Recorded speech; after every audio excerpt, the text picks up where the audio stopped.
네, 성균관대학교 영어영문학과 교수 김유입니다.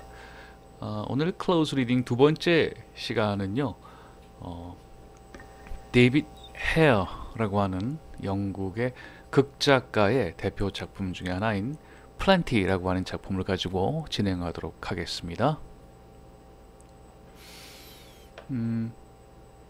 자, 작가부터 설명을 하도록 하겠습니다.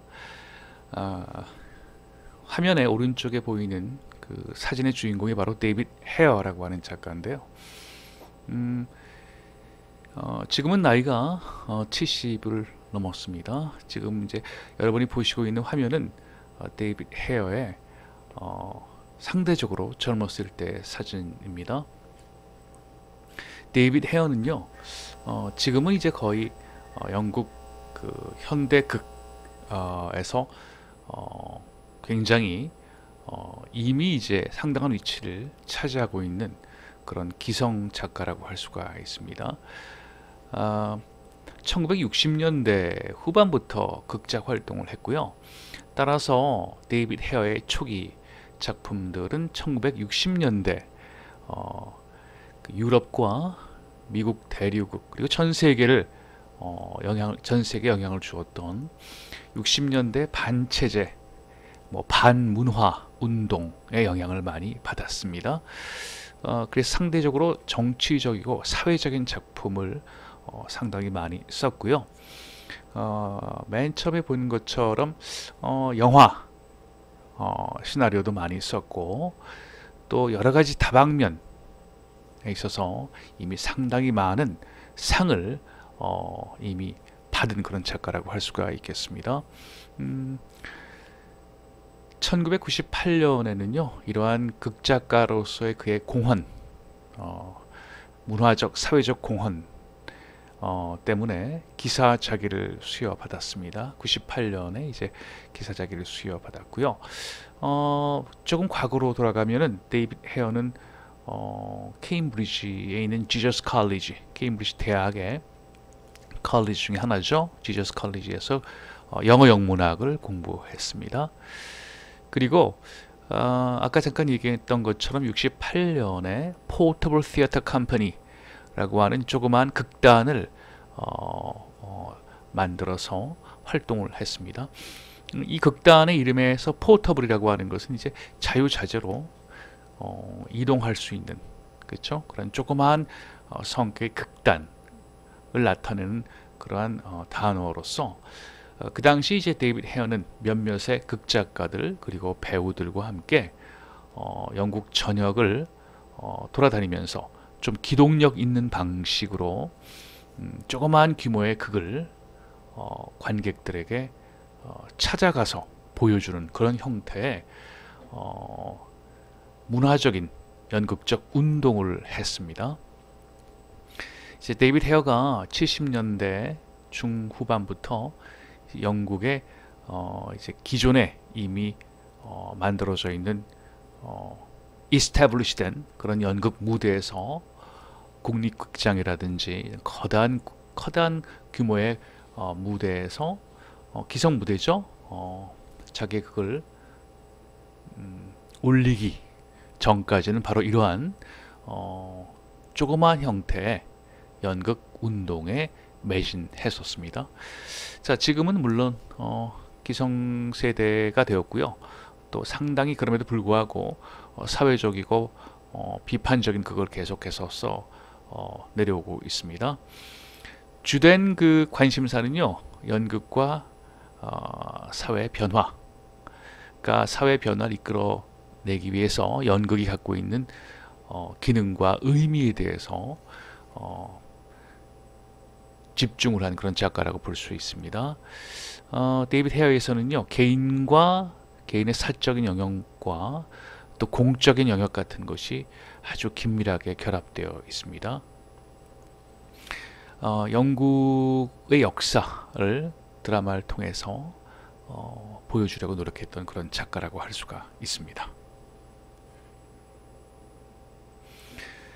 자, 데이빗 헤어는 오늘 우리가 한 토막을 공부하게 될 대사 한 토막을 공부하게 될 플랜티의 작품이 오른쪽에 보여지고 있는데요. 그렇죠? 이 오른쪽에 보이는 이 플랜티의 여자 주인공 수잔 트루한을 연기했던 메릴 스트립이고요. 왼쪽은 이제 브록이라고 하는 수잔의 남편을 연기했던 찰스 단스라고 하는 영국의 유명한 배우입니다. 이것은 이제 플랜티가 영화로 만들어졌을 때 그때 그 장면 중에 한 장면을 이 책이죠. 책의 이 앞 커버에 사용을 하고 있습니다. 헤어의 그 여러 가지 측면을 우리가 바라볼 수 있는데요. 그 중에서 헤어의 등장인물에 대해서 데이비드 헤어는 78년에 자신의 등장인물에 대해서 이렇게 얘기한 바가 있습니다. 이러한 헤어의 인용문은 플랜티뿐만 아니라 데이비드 헤어의 대부분의 작품 속에서 데이비드 헤어의 등장인물들을 우리가 살펴볼 때 공히 모두 다 적용될 수 있는 그러한 사항이라고 할 수 있겠습니다. 볼까요? I try to show the English their history. 영국 사람들에게 그들의 역사를 보여주려고 노력한다. I write to try to show how people behaved on this island in this century. 이 세기니까 지금 우리가 살고 있는 세기 20세기를 얘기하는 겁니다. 물론 지금은 21세기지만 1978년의 인용문이기 때문에 이 바로 20세기에 on this island니까 이 조그만 섬이죠. 영국이라고 하는 섬에서 사람들이 어떻게 행동해 왔는지를 보여주려고 글을 쓰고 있다. 이렇게 얘기를 합니다. How this empire vanished, how these ideals died. 영국이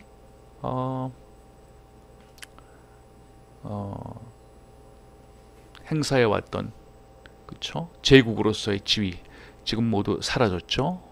이 제국이 어떻게 사라졌는지 그리고 이러한 이상들, ideals, 이상들이 어떤 방식으로 사라져 갔는지를 보여주고 싶다. 이렇게 보여주기 위해서 글을 쓴다고 얘기를 하고 있습니다. In my view, it is seen in the extraordinary intensity of people's personal despair. 보여주는 방식에 대해서 얘기를 하고 있는데요. 데이비드 헤어는 이러한 거대한 사회적 흐름, 역사적 흐름을 개인의 사적인 절망감, 강력한 개인의 사적인 프라이빗한 절망감을 통해서 보여주고 있습니다. I write love stories. 러브 스토리를 쓴다는 거죠. 그러니까 이 러브 스토리는 개인의 어떤 굉장히 강력한 감정을 다루는 그런 장르입니다. 이런 러브 스토리의 장르를 차용해서 영국의 역사를 보여준다라는 그런 얘기죠. Most of my plays are that. Over and over again, I have written about romantic love because it never goes away. 이런 그 낭만적 사랑에 대해서 글을 계속해서 써왔고요. 이런 낭만적 사항은 사적인 영역에 머무르지 않고 항상 공적인 영역과 서로 조응하면서 연결 지어지고 있습니다. 데이비드 헤어의 플랜티 같은 경우도 바로 이 오른쪽에 보이는 메릴 스트립이 연기했던 수잔이라고 하는 등장물이 갖고 있는 절망은요. 사적인 절망인 동시에 굉장히 공적인 맥락, 의미를 획득하고 있습니다.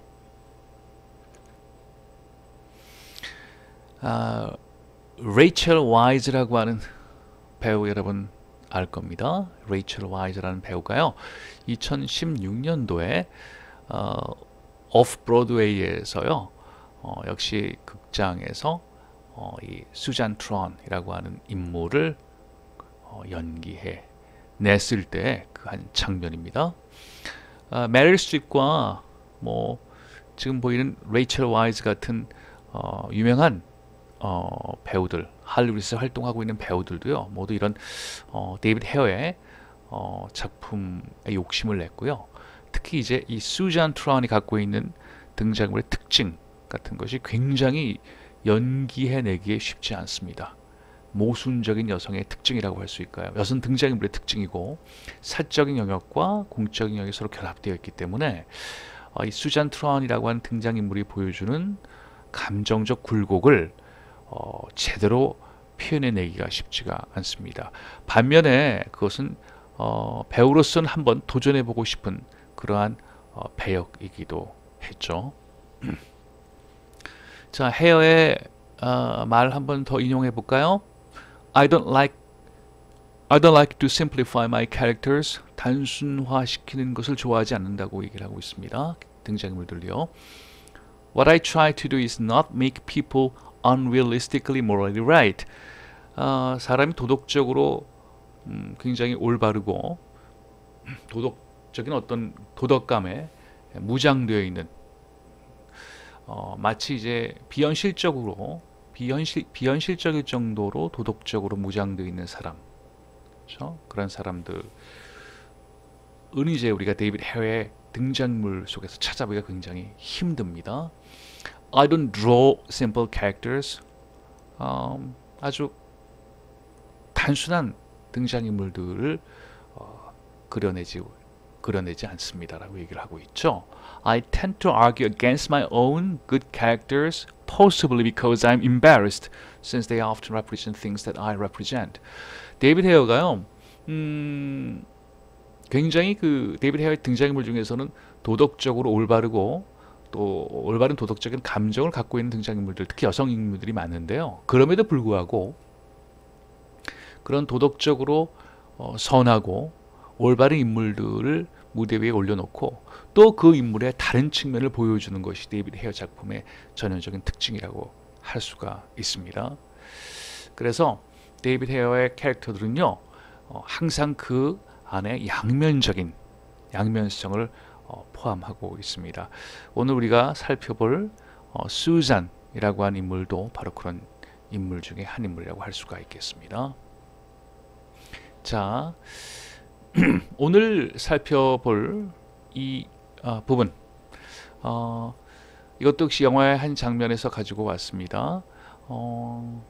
월라이 플랜트가 78년에 초연이 됐고요. 연극 무대에서 78년에 초연된 것이 85년에 영화로 만들어졌고요. 이 영화를 감독했던 감독이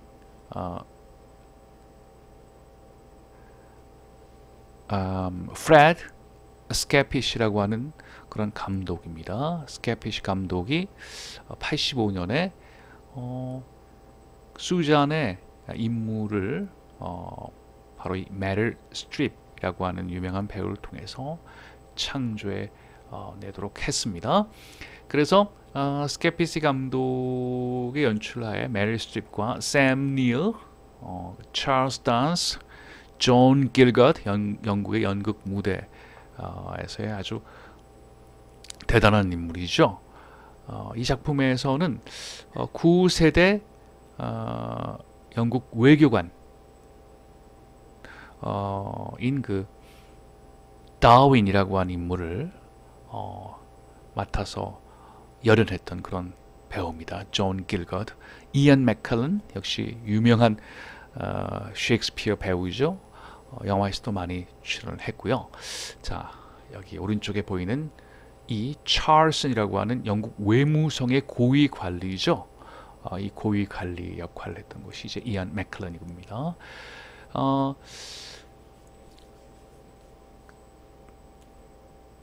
수잔과 찰슨이라고 하는 이 두 인물이 앉아서 대화하는 그런 장면, 영국 외무성의 한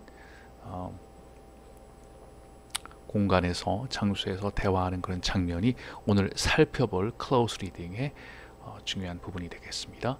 맥락을 잠깐 살펴볼까요? 이 메릴 스트립이 연기했던 수잔 트런이라고 하는 인물은요, 영국 1943년에 프랑스에서 스파이 활동을 했던 연합군의 일원으로서 그런 여성, 그러니까 전쟁에 참여했던 그런 여성이죠. 여성이 전쟁이 끝나고 이제 전후 영국 사회를 겪으면서 전쟁 당시에 그녀가 느꼈던 전쟁 이후의 영국 사회 변화에 대한 갈망, 전후 영국 사회 이상의 실현, 이런 것들이 본인의 기대와는 달리 아무런 변화를 실질적으로 이끌어내지 못하는 영국 사회에 대한 실망과 분노, 좌절로 변해가는 그런 흐름을 이 연극은 보여주고 있습니다. 이 연극의 제목이 이제 플랜티죠. 플랜티라고 하는 것은 풍요로움 이런 뜻입니다. 뭐 상당히 많이 있다는 것이 플랜티가 갖고 있는 단어의 특징인데요. 사실 전쟁 당시에 영국 사람들, 수자는 말할 것도 없이 모든 영국 사람들은 전쟁만 겪어서 제대로 치르고 나면 영국은 보다 좋은 세상이 될 것이다 라고 하는 그런 기대를 사실 갖고 있었습니다. 그런 기대가 사실 영국 사람들, 대부분의 영국 사람들이 갖고 있었던 그런 기대였는데요. 사실상 1950년대, 60년대 전후 복구 기간을 거쳐서 물질적으로는 사람들이 풍요로워졌지만 정신적으로는 빈곤해지는 그런 상황에 직면했습니다. 수잔 같은 인물은요, 특히 전쟁을 수행했던 그런 인물이고, 전쟁 당시에 영국 사회 변화에 대한 강력한 열망을 담지하고 있었던 등장 인물이었기 때문에 이 전후 영국 사회가 아무런 변화에 대한 열망을 유지시켜 나가지 못하는 평범한 사회로 전락하는 것을 참을 수 없는 그런 감정을 갖게 됩니다. 이 수잔이라는 인물의 정반대편에는요,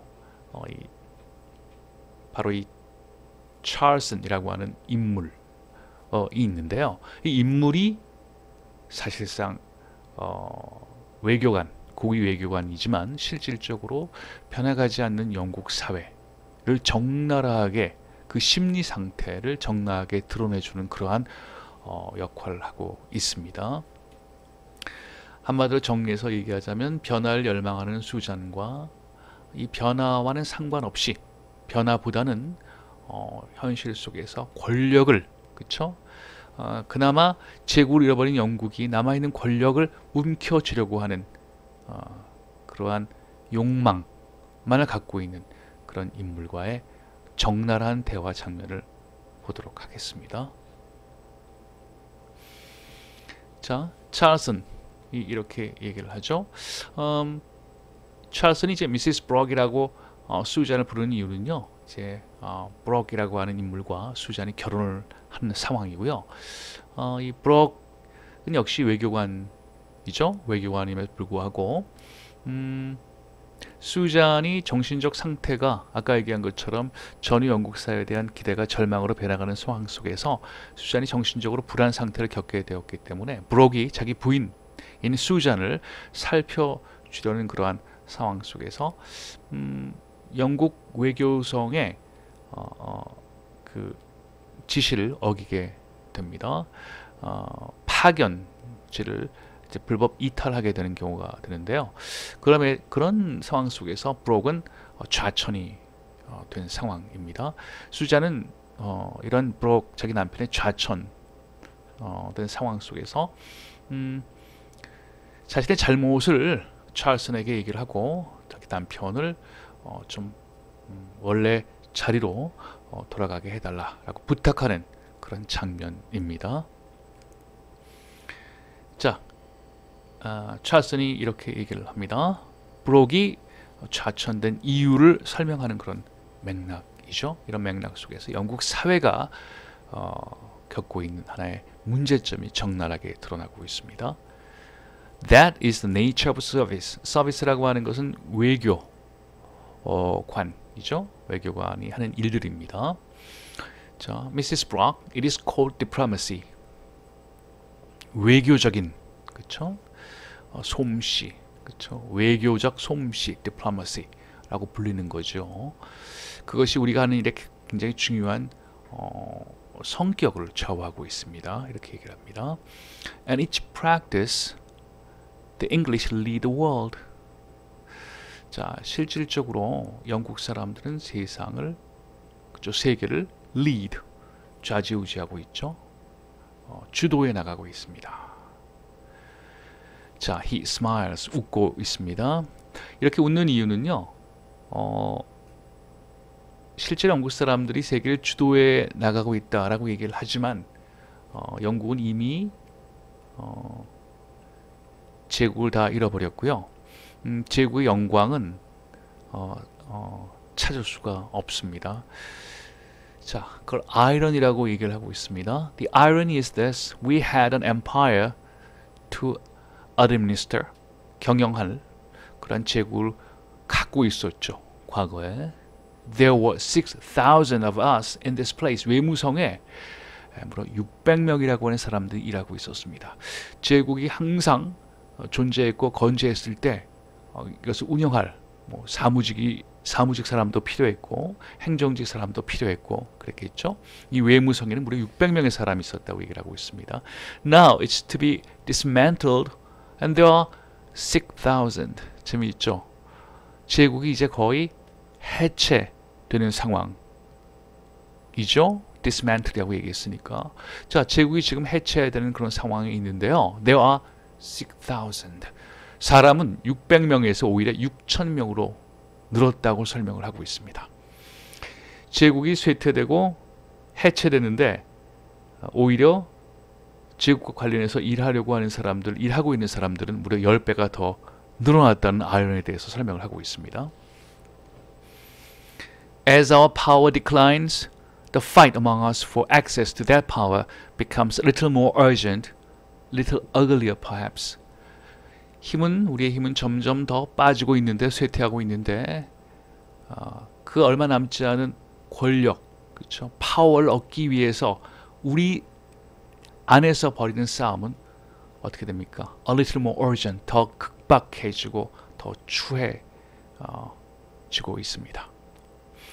권력이 얼마 남지 않았지만 오히려 그 얼마 남지 않은 권력에 더 사람들이 달려드는 그런 현상을 보여주고 있습니다. As our influence wanes, 제국으로서 우리의 영향력이 사라져갈 때, as our empire collapses, 우리의 제국이 무너져갈 때, there is little to believe in.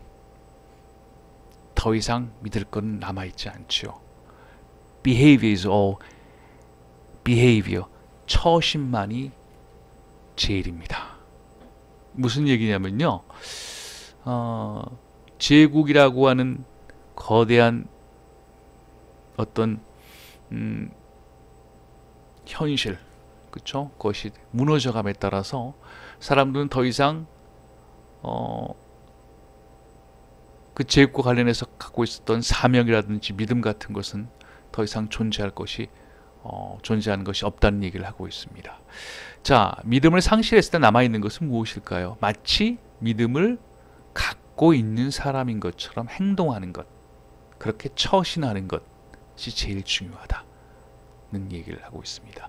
Behavior is all 이라고 얘기를 하고 있죠. 영국의 드라마가요, 제국의 상실, 그리고 영국 사회의 몰락 전후, 어떤 의미의 상실, 그리고 이상의 상실 같은 것을 다루는 드라마가 상당히 많았습니다. 플랜티드요, 크게 봐서 그런 드라마 중에 하나인데요. 바로 이 구문, 적나라하게 영국 전후 사회에서 영국이 어떻게 전후의 이상을 상실해 갖고 그것으로 복구하고 회복할 만한 그런 용기와 노력이 전무했다는 사실을 드러내본 아주 적나라한 구절이라고 할 수가 있습니다. Behavior is all. 전후 영국의 상황을 적나라하게 드러내주는 그런 구문이기도 하지만요.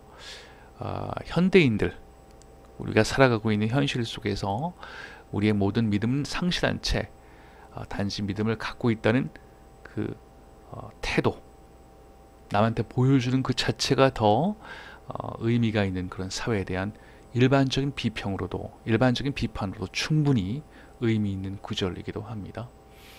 자, 잠시 동안 정적이 흐르고 있죠. This is a lesson which you both must learn. 수잔과 남편 브록이 배워야 될 그런 교훈이다라고 얘기를 하고 있습니다. 자, 브록은 처신을 제대로 하지 못했기 때문에 좌천당하고 온 거고요. 이 외무성에 있는 사람들은 얼마 남지 않은 권력을 나눠 먹기 위해서 부단히 사람들을 시험합니다. 그 시험에서 합격하는 사람들은 어떤 종류의 사람일까요? 그렇죠? 믿음이 없어도 있는 것처럼 행동하는 사람, 그리고 제국이 없어도 제국을 경영하는 것처럼 일하는, 행동하는 사람. 브록은 그렇지 못한 사람이었기 때문에 그 시험에 실패했죠. 수잔은 바로 이 찰스라는 인물 속에서, 외무성을 대표하는 인물 속에서 영국 사회의 현실을 지금 확실히 절감하고 있습니다. 수잔이 얘기를 합니다. I must, however, warn you of my plan. If Brock is not promoted in the next 6 days, I'm intending to shoot myself. 앞으로 6일 동안 브록이 제자리로 다시 돌아가지 않으면 당신들한테 경고하는데 난 자살할 겁니다. 이렇게 얘기를 하고 있죠. 물론 수잔은 자살하지 않습니다. 문제는요, 수잔이 이 대사를 하는 수잔의 정신 상태가 불안한 것, 그리고 그걸 넘어서 수잔의 좌절감과 절망감이 지금 이 라인을 통해서 드러나고 있습니다. 아무런 도덕적인 그러한 믿음과 기준이 없는 영국 사회, 찰슨이 바로 그 기준이 무엇인지를 너무나 적나라하게 설명을 해내고 있기 때문에 수잔은 할 말 있습니다. 자, 오늘은요 데이빗 헤어의 플랜티라고 하는 작품 속에서 찰슨이라는 인물과 수잔 인물의 조그만 대화를 살펴봤습니다. 오늘은 여기서 마치겠습니다.